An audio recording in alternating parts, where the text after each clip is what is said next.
안녕하세요. 오늘도 사연 살롱을 찾아주셔서 감사합니다. 저는 씩씩하고 건강한 아들을 둔 40대 아줌마예요. 요즘 한창 포켓몬에 빠진 아들의 이야기를 들으며 하루를 마무리하는 게 일상이죠.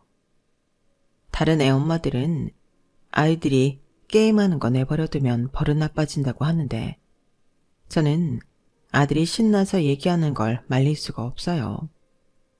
왜냐면 저희 아들이 이렇게 밝은 모습을 되찾은 게 얼마 되지 않은 일이기 때문입니다.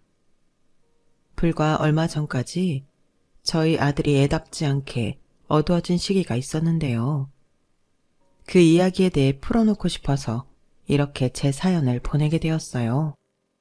저는 판사인 아버지와 고등학교 선생님인 어머니 밑에서 유복하게 자란 외동딸이었습니다. 이것만 들으면 사람들이 절 좀 다르게 보긴 합니다만 저는 정말 평범하게 자랐어요. 제 주변 친구들도 저희 부모님 직업을 말하기 전까지는 전혀 모를 정도로요.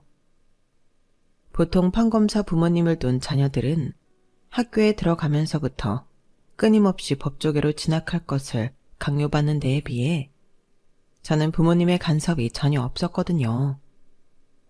저희 아빠는 오히려 제가 좋아하는 일을 찾으라는 얘기를 더 많이 하셨어요. 판검사 그거 뭐 별거냐? 그냥 건강하고 네 적성에 맞는 일 고르면 그뿐이다. 대신 마음을 정했으면 열정을 다해야 해. 그리고 그 모든 것보다 중요한 건 인성이다. 아무리 능력이 좋아도 인성이 바닥이면 언젠간 망하게 되어 있어. 당신은 보영이 너 네 아빠 말 방패 삼을 생각 말고 적성에 맞는 일 찾기 전에는 학교 공부 게을리하지 말어. 알겠어? 넌 어쩜 엄마가 수학 선생인데 매번 수학 시험만 제일 못 보니? 한 번 80점대 맞은 것 같고 애 너무 뭐라고 하지 말어. 우리 보영이는 야무져서 제 살 길 잘 찾아갈 거야. 참나? 나만 나쁜 엄마지 맨날. 누가 우리 엄마더러 나쁘대. 내가 좀 더 열심히 해서 다음 시험은 더 잘 볼게요, 엄마. 집안은 늘 화목했고 부모님이 자상하지만 강단 있게 절 키워주셔서인지 저는 얼마 안가 진로를 정할 수 있었어요. 저는 학교에서 갔던 클래식 공연에서 첼로의 매력에 빠져 그때부터 첼로를 배우게 되었죠. 한 번 결정하면 열정을 다하라는 아빠의 가르침대로 밤낮 없이 연습을 했고 예고 예대에 모두 합격할 수 있었습니다. 졸업 후엔 대학 강사로 일하며 틈틈이 입시생들 과외도 했죠. 제가 주로 일하던 곳은 예술회관도 있고 아빠가 계신 법원도 있는 지역이라 아빠랑 같이 만나서 퇴근할 때도 종종 있었어요. 어쩌면 그 지역에서 남편을 만난 건 이미 정해진 수순 같은 건지도 모르겠네요. 저희 둘 다 음악 연습과 각종 법률 사무소가 가득한 지역에서 살다시피 했으니까요. 꽤나 규모가 큰 법무법인에 다니던 남편은 한 카페에 있던 저에게 번호를 물어보았고 그걸 계기로 저희는 연인이 되었거든요. 당시 남편은 치매가 있으신 아버지를 요양원에 맡기고 부양하며 살고 있었어요. 남편은 자신의 가정사를 이야기할 때 상처가 많은 듯이 보였죠. 아버지가 나 어렸을 때만 해도 공장을 운영하시던 분이었는데 한순간에 보증을 잘못 서시는 바람에 인생이 완전히 꼬이셨어. 아버지 뒤통수를 친 삼촌은 나도 아는 삼촌이었는데 빚 보증이라는 게 얼마나 무서운지 몰라.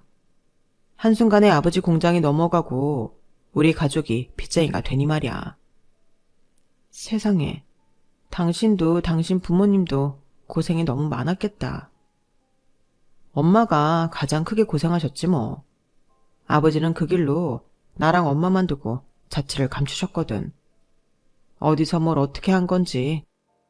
돈을 다달이 우리한테 보내긴 했지만 빚을 갚기엔 턱없는 돈이었지. 애꿎은 엄마만 빚쟁이들한테 시달리고 3년을 그렇게 고생하니까 곱기만 하던 엄마 얼굴이 반쪽이 되더라고.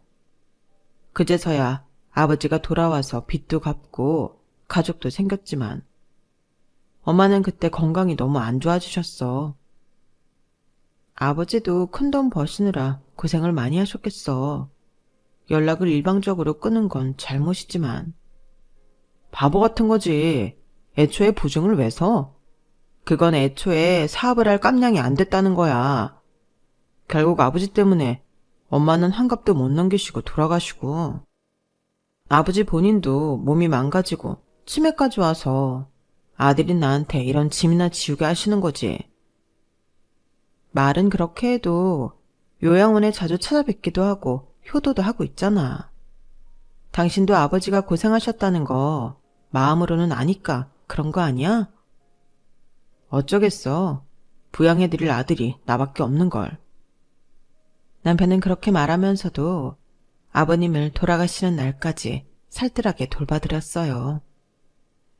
저희가 식을 올리기 전 이런 남편의 이야기를 듣게 된 저희 부모님도 사정을 딱하게 여기셨죠. 그리고 직접 만나기 전부터 남편이 참 책임감 있는 사람이라며 마음에 들어 하셨는데요. 반면 결혼을 약속한 뒤에야 저희 아빠가 판사이신 걸 안 남편은 깜짝 놀라면서 한동안 제 앞에서 어색함을 감추지 못했어요. 아무래도 일하는 회사가 큰 법무법인이다 보니 남들보다도 그 중압감이 더 크게 다가왔나 봅니다. 남편은 특히 저희 부모님께 인사를 드리러 올 때는 손바닥이 축축해질 정도로 긴장하는 모습을 보였어요.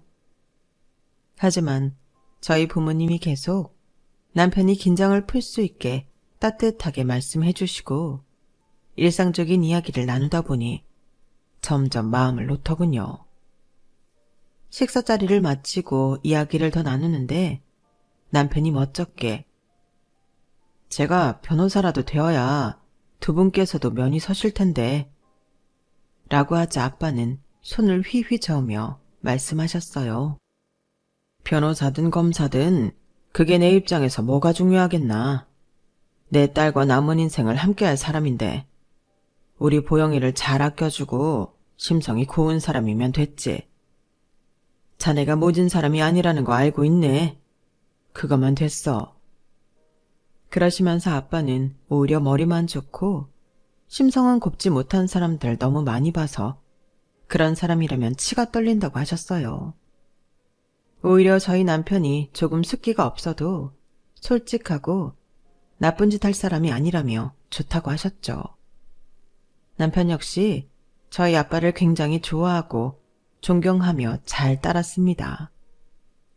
본인이 먼저 저희 부모님과 식사 자리를 가지자고 하거나 근교로 놀러 가자고 하기도 했고 저랑 둘이 있을 때도 먼저 이야기를 종종 꺼낼 정도로 저희 부모님을 좋아했어요. 처음엔 조금 무서웠는데 막상 만나보니 장인어른도 장모님도 너무 인자하시고 좋은 분들이셔서 얼마나 다행인지 몰라. 아닌 게 아니라 장인어른이 정말 참법관이신 것 같아.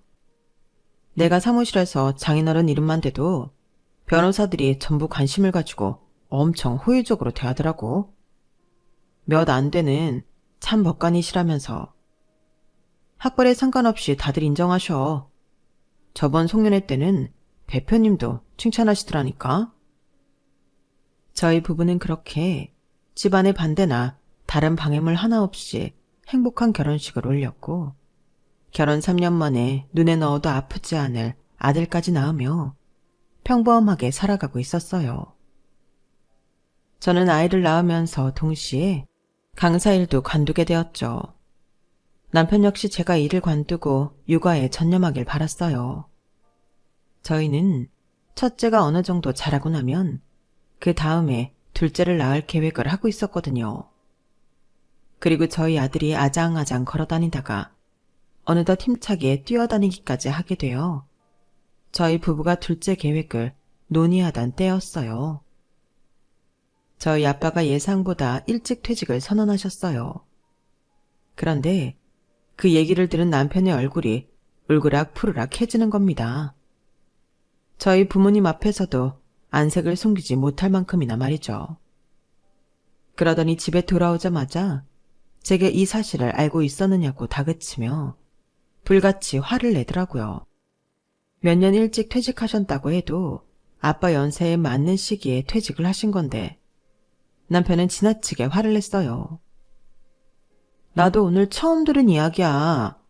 가족들 다 모인 자리에서 얘기하려고 그러신 것 같은데. 아니, 나한테 먼저 말씀하셨으면 뭐가 달라져? 그리고 아빠가 퇴직하시는 게 당신이랑 무슨 상관이야? 왜 이렇게 화를 내? 당신이야말로 뭐가 그렇게 평온해? 지금 우리 아들이 아직 초등학교도 안 들어갔는데 저런 중대한 결정을 마음대로 하신다잖아. 보직에서 물러나면 잊혀지는 거 한순간인 거 몰라? 그게 대체 무슨 상관이냐고. 우리 가족이랑은 아무 상관도 없잖아. 부모님도 그런 거 전혀 신경 안 쓰는데 왜 당신이 난리야?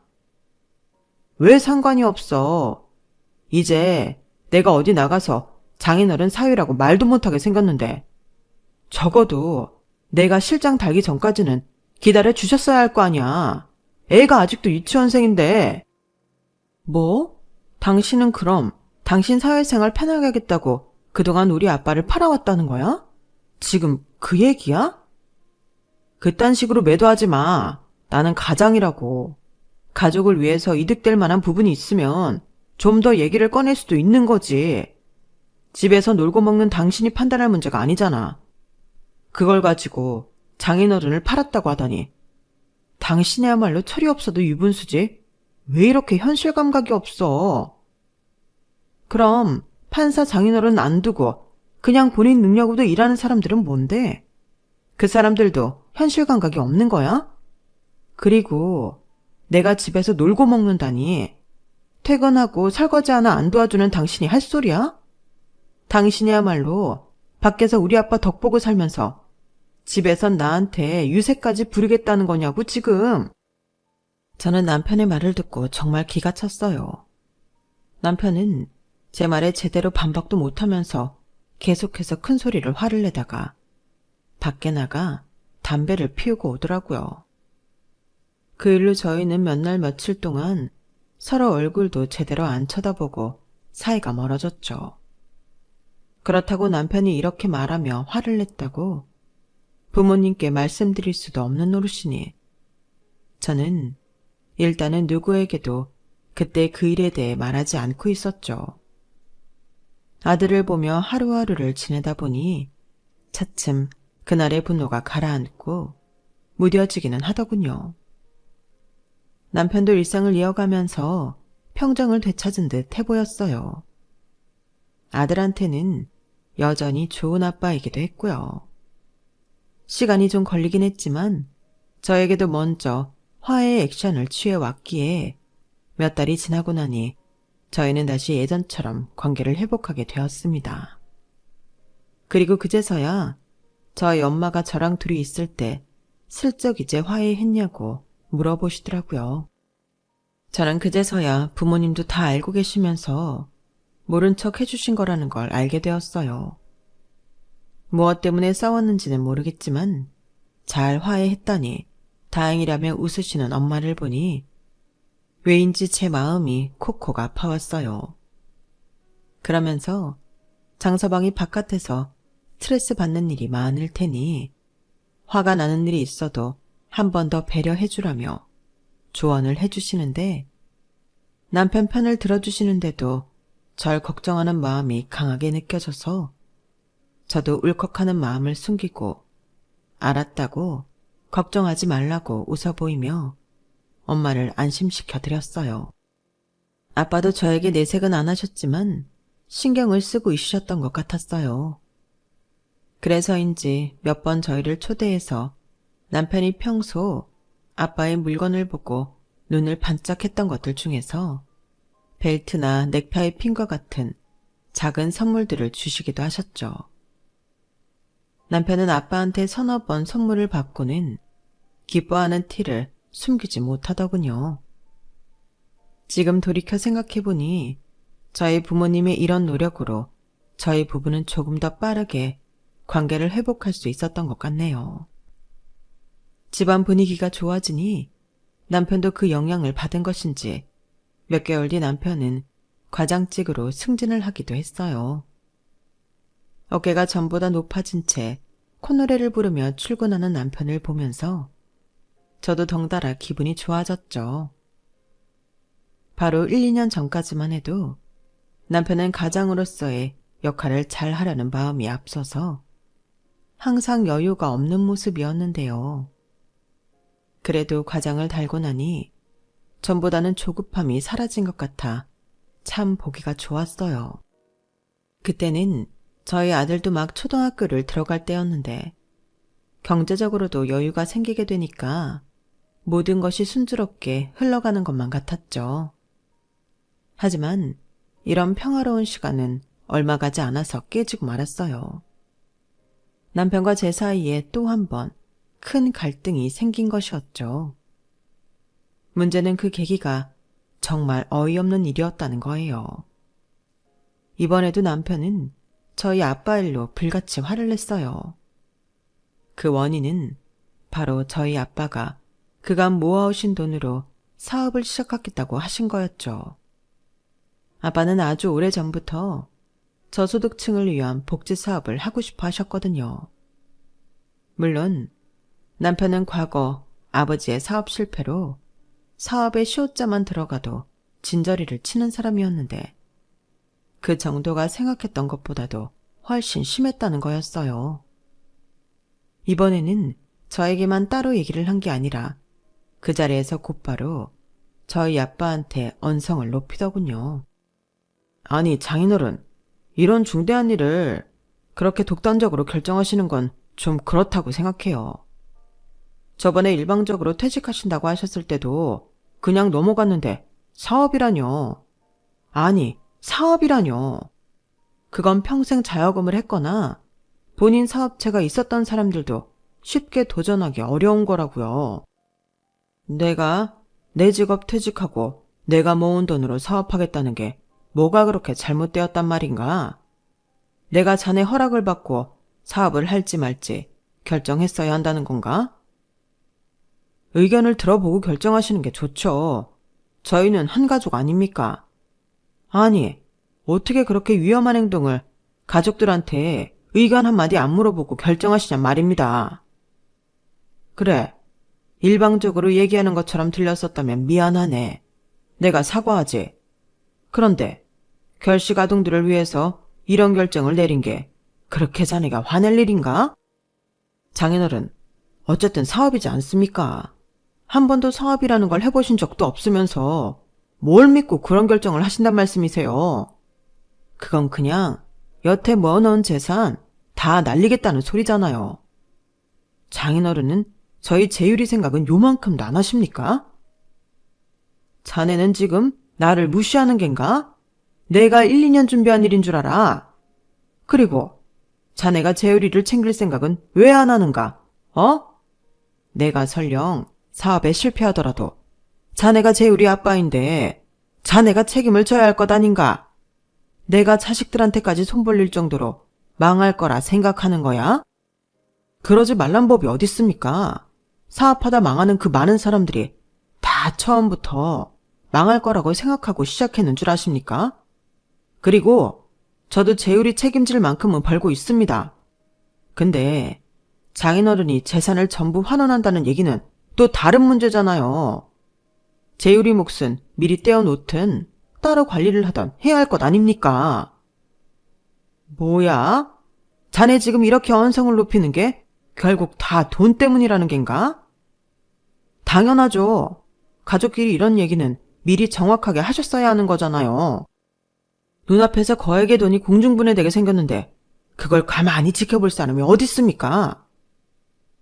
그날 저희 아빠랑 남편이 너무 심하게 싸워서 엄마는 먼저 저희 아들을 데리고 나가셨고 저는 겨우 남편을 말리고 데리고 나왔어요. 그리고 집으로 돌아왔는데 남편은 아직도 분이 풀리지 않았는지 계속 시근덕댔죠. 결국 집에 와서 저희는 한바탕 싸웠어요. 어떻게 우리 아빠한테 그렇게 말을 할 수 있느냐. 당신이 아무리 시아버지의 사업 실패로 고생을 했다 한들 그렇게 심한 소리들을 하는 게 옳은 거냐. 따져보아도 남편은 저희 가족 전체를 세상 물정 모르는 사람들 취급을 하며 제 말을 듣지 않았어요. 그리고 저희 아빠 재산을 가지고 어떻게 뻔뻔하게 그런 말을 했냐고 얘기를 해보아도 말이 통하지 않았죠. 그게 뭐 잘못된 거야. 당신이야 나가서 돈 한 푼 안 벌어오니 그렇게 한가한 소리 할 수 있는 거지. 애가 이제 10살 됐어. 앞으로 애 학원 안 보낼 거야? 대학 안 보내냐고. 나 하나 벌어서 그거 다 감당할 수 있을 것 같아? 당신이 먼저 일 관두고 육아에 힘쓰라고 했었잖아. 그래놓고 이제 와서 일만 열면 돈도 안 번다면서 하는 거 진짜 치졸한 거 아니야? 당장 나가서 돈 벌어오면 그러면 되겠어? 되겠냐고. 대체 왜 그렇게 뭐 하나 만족 못하고 전전긍긍이야? 그게 같이 사는 사람 얼마나 피말리게 하는 줄이나 알아?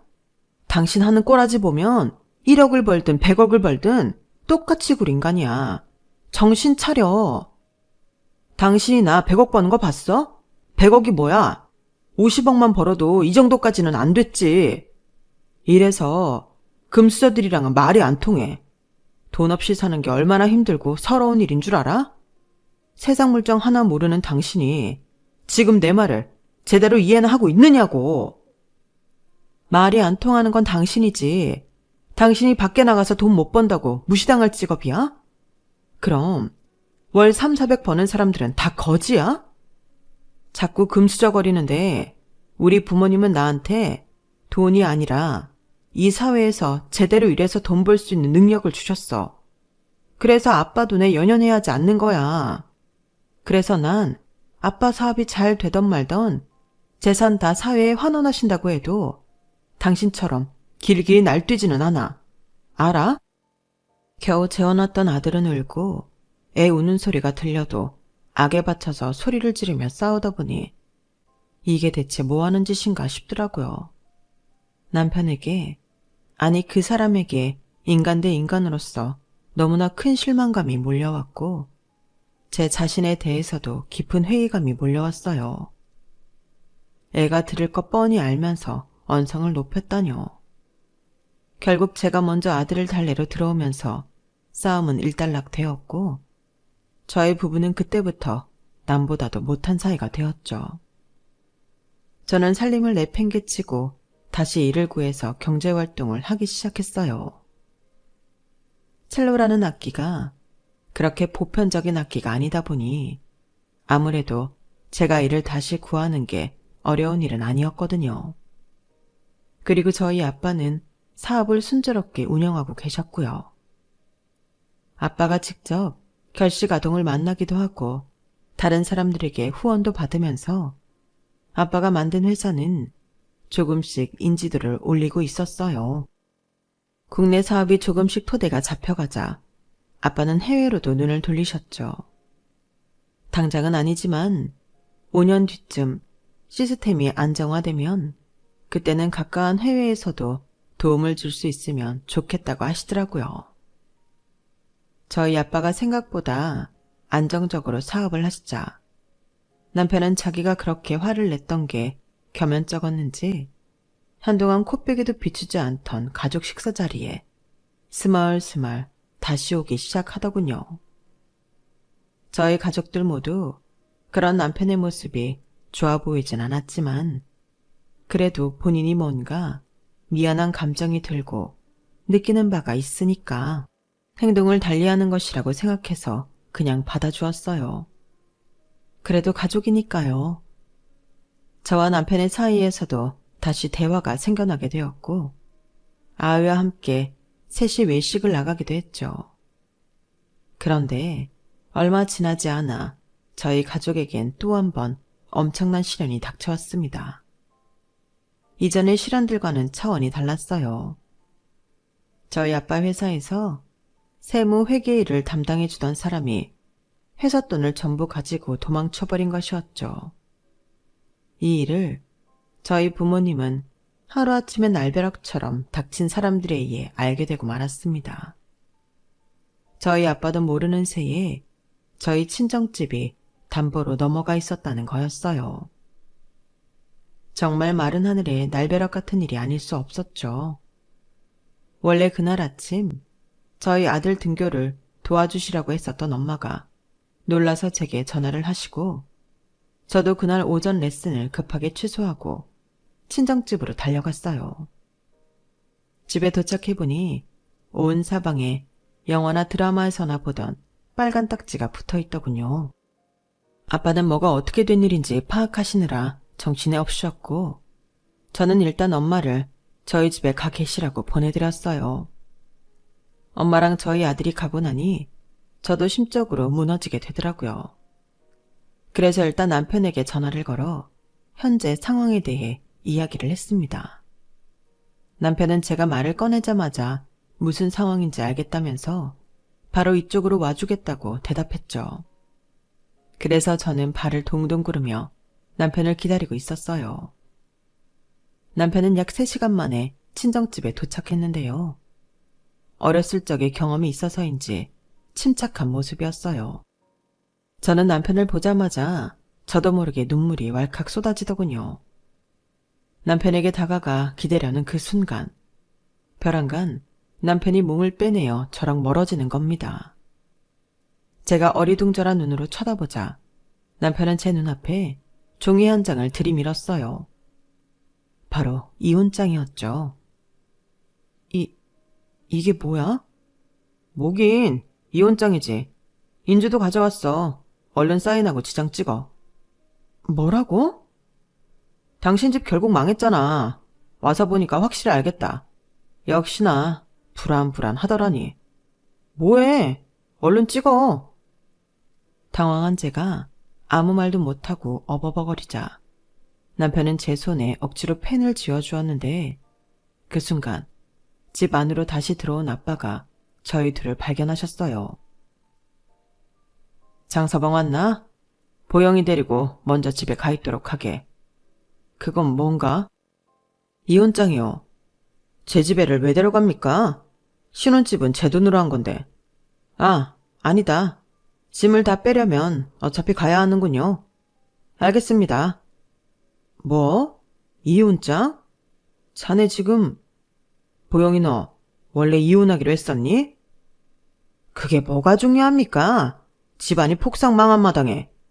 너무 갑자기 망하셔서 저도 오늘일 줄 몰랐는걸요. 자네 지금 우리 집이 이렇게 됐다고 곧바로 이혼장부터 가지고 왔다는 소리인가? 어떻게 우리 딸한테 이럴 수가 있나? 장인어른, 그러게 사업 아무나 하는 거 아니라고 했잖아요. 아니, 장인어른이 망해서 딸내미까지 이혼시켜놓고 지금 누구한테 역정을 내십니까? 우리 딸 재산에 손댈 생각은 전혀 없네. 그리고 자네 아들은 어쩔 건가? 하루아침에 아들을 엄마 없는 애로 키우려는 결정을 하겠다는 겐가? 아빠 없는 애겠죠. 제가 걔를 어떻게 책임진답니까? 이제 장인어른도 어떻게 되셨는데.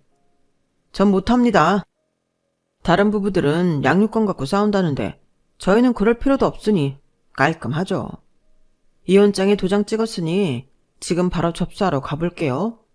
그럼 앞으로 잘 사십시오. 남편은 그렇게 정말 아무런 미련이 없다는 듯 가벼운 말투로 집을 나가버렸어요. 아빠는 기가 차서 더 이상 아무 말씀도 잊지 못하셨고 저는 눈물을 펑펑 쏟으며 울었죠.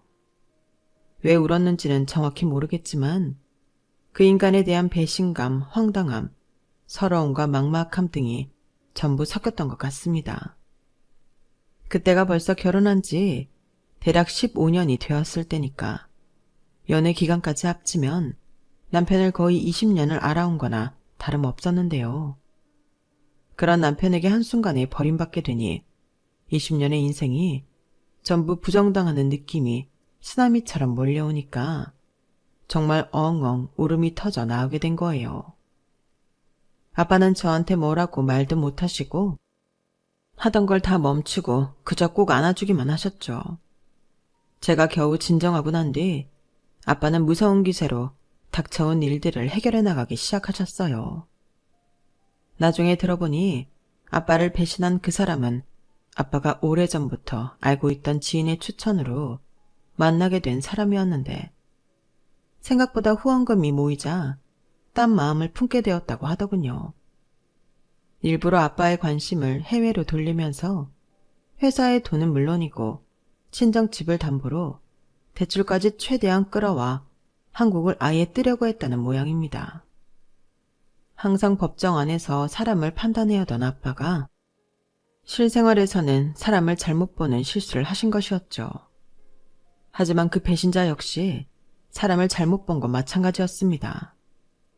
저희 아빠는 제가 예상한 것보다도 훨씬 인맥이 상당하신 분이었고 행동이 빠른 분이었어요. 다행히 아직 한국을 벗어나지 않은 그 배신자를 찾아내는 데는 고작 3일의 시간밖에 걸리지 않았습니다. 그리고 동시에 초호와 변호인단이 꾸려지게 되었어요. 너무 빠르게 잡힌 터라 아직 불법적으로 가져간 돈들을 처리하지 못했던 범인은 그 돈을 그대로 저희 아빠 회사에 토해냈죠. 아빠는 그 범인에게 할 수 있는 모든 법적인 절차를 진행시켰고 결국 범인은 감방까지 가게 되었답니다. 아빠는 이 모든 일을 1년도 안 되어 진행시키셨어요. 솔직히 말하자면 저도 저희 아빠가 화가 나면 이렇게 무섭게 변하는 분이라는 걸 이때 처음 알았네요. 아빠가 그렇게 범죄자를 처단할 동안 저도 바빴어요. 제 인생 최악의 악연을 끊어내느라 꽤나 수고를 해야 했거든요. 남편과의 질긴 인연은 한 번에 무 자르듯이 싹둑 잘라지지가 않았는데요.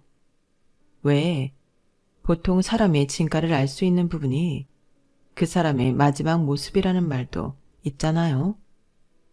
그런데 그 인간은 정말 최악이었어요. 그래도 한때 내 남편이었던 인간이라 이렇게까지 말씀드리고 싶지는 않지만 그 인간의 밑바닥은 비겁하고 찌질하고 추악하기 그지없는 인간이었습니다.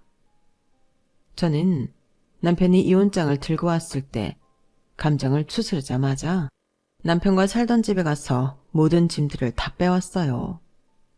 같이 살았던 기간이 길었던 만큼 하루 만에 짐들을 다 뺄 수가 없어서 며칠 뒤 주말에 한 번 더 들러서 짐을 빼게 되었어요.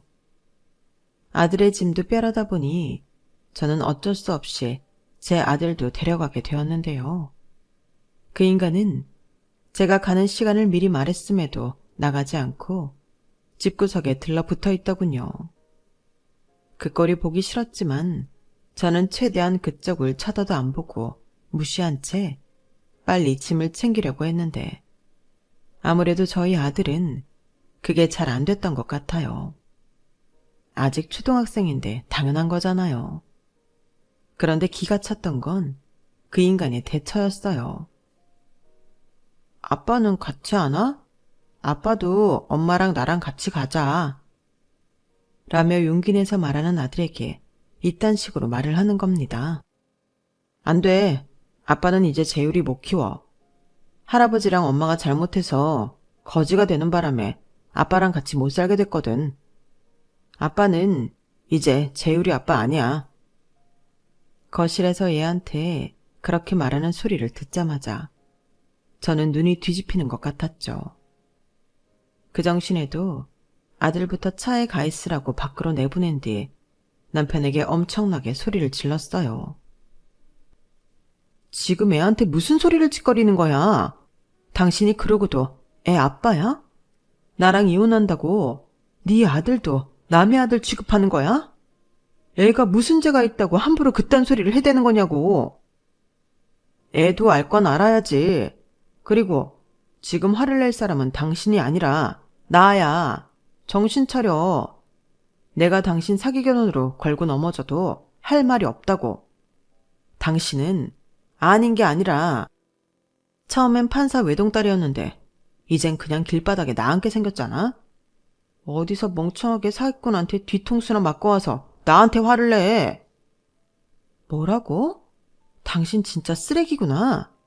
결국 우리 아빠 직업 보고 나랑 결혼했다는 소리야? 설령 그렇다 쳐도 재율이 네 아들이야. 애가 대체 뭘 잘못했냐고. 그딴 인간 말종 같은 소리를 짓거리냐고. 누가 보면 아주 당신은 변호사라도 되는 줄 알겠어? 야, 말 조심해. 참나. 그래, 나 변호사 아니다. 근데 그게 뭐? 나야 앞으로도 일만 잘하면 웬만한 변호사들만큼 벌 수도 있지만 당신은 앞으로 인생이 전부 가시밭길이라고. 그 사기꾼 새끼 잡히지 않는 이상 장인어른이나 너나 평생 개처럼 일해야 할걸? 애까지 키우려니 남은 인생은 다 시궁창이나 다름없을 거라고. 일찍 손절친 내가 현명한 거지. 그 사기꾼 새끼 잡았으니까 걱정 마. 당신 말대로 우리 아빠가 판사야. 범죄자 새끼 잡는 건 일도 아니지. 그리고 당신이랑 이혼하는 거? 당신 인생은 앞으로 뭐 탄탄대로일 줄 알아? 멍청하기는. 그 다음은 너야, 이 쓰레기 같은 자식아. 절대 너 같은 인간한테 유리한 방향으로 이혼하지 않을 테니까 두고 봐. 뭐라고? 그 사람을 잡았다고? 이렇게 빨리? 남편은 제 말에 눈동자가 사정없이 흔들리더니 자세를 곤차 앉더군요. 저는 더욱더 속도를 내서 짐을 정리하고는 그 집을 나오려고 했어요. 그놈이랑은 더 이상 1분 1초도 한 공간에 있기 싫었거든요. 그런데 그 찌질한 인간은 제가 현관에서 신발을 신는 사이 저한테 쭈뼛거리며 다가와서 말을 걸더군요. 갑자기 꼬리를 내리고 슬슬 눈치를 보는데 없던 전까지 제대로 털렸어요. 중요한 것만 가져가고 너무 무거운 건 좀 놓고 가. 이혼장 접수된다고 바로 남남되는 것도 아닌데. 생각보다 이혼장만 접수하고 이혼 번복하는 사람들도 많다잖아. 장인어른 고소장 접수는 하셨대? 어이가 없네. 네가 뭔 상관이야. 생각보다 상황이 빨리 수습되는 것 같으니까 이제는 또 이혼 무르고 싶어? 웃기지 마. 이제 와서 말 주워 담을 생각하지 말고 우리 꼭 이혼하자. 어? 저는 그 말을 끝으로 영영 그 집을 나와버렸죠. 법정 아니면 2번 다시 보고 싶지 않았는데 그 인간은 그 이후로 자꾸만 저를 찾아오더군요. 저희가 잠시 지내던 집은 또 어떻게 알았는지 저희 아들이 평소 좋아하던 캐릭터의 장난감을 사오질 않나, 제가 퇴근하기 전에 미리 와서 기다리질 않나 자꾸 거슬리는 행동을 했죠. 저희 집이 망할 뻔했다가 살아나서 다시 회복할 것 같으니까 자꾸만 이혼을 번복하려고 하면서요. 제가 절대로 넘어가지 않고 강경하게 대응하자 이혼을 하더라도 재산 분할에 대해서 차분하게 다시 얘기하자는 등 또 말을 슬쩍 바꾸더군요. 그 찌질한 인간이 매달려도 너무 매달리니 예상보다 일찍 변호사님을 보내버렸죠. 그리고 그때부터 그 인간의 인생은 급격히 벼랑 밑으로 떨어지기 시작했어요. 저희의 이혼 사건은 아빠의 일과는 다르게 초호화 변호인단도 아니고 변호사님 단 한 분만으로도 충분히 해결할 수 있었어요. 저는 변호사님께 그 인간에 대해, 그 인간이 저지른 인간 같지도 않았던 그 모든 행동에 대해 하나도 빠짐없이 말씀드렸고 최대한 증거를 긁어모았습니다. 그리고 그 인간은 결국 엄청난 금액의 양육비, 이혼 위자료를 저에게 배상해야만 했어요. 그런데 그뿐만이 아니었어요. 맨날 가장이 어쩌고 경제활동이 어쩌고 했던 그 인간은 직장 내에서도 제대로 혼쭐이 나게 된 거였습니다. 본인 말 맞다나 그 인간은 판사인 저희 아빠가 없으면 사회생활을 못하는 인간이었어요. 저와 이혼한다는 소문이 퍼지자마자 같이 일하던 사람들에게 버림받았는데 그동안 일하면서 알게 모르게 공금을 횡령하거나 업무상 배임 활동을 한 내역이 상당했다고 하더군요. 저와의 이혼 소송도 감당하기 버거워서 쩔쩔매던 그놈은 자기 사무실에서도 먼지 알통까지 탈탈 털리게 되자 결국 울면서 저희 친정집에 찾아왔어요. 보영아, 내가 잘못했어. 우리 이혼하지 말자. 어? 장인어른, 제가 죽을 죄를 지었습니다.